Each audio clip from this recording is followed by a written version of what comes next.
Na-imagine mo na ba kung nawala lahat ng Bisaya sa Pilipinas? Malaking epekto yan.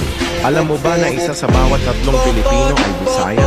Ibig sabihin, biglang tatahimik ang malaking bahagi ng bansa. Wala na ang Sinulog Festival.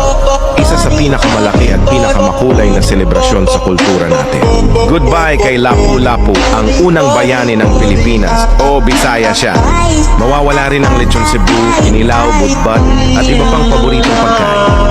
Hindi lang yan, mawawala rin yung mga masisipag na manggagawa mula sa Visayas at Mindanao na bumubuhay sa malaking parte ng ating agrikultura, negosyo at turismo.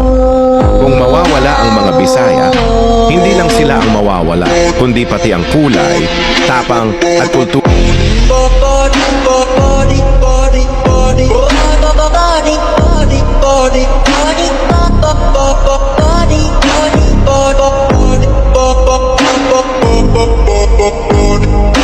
Body,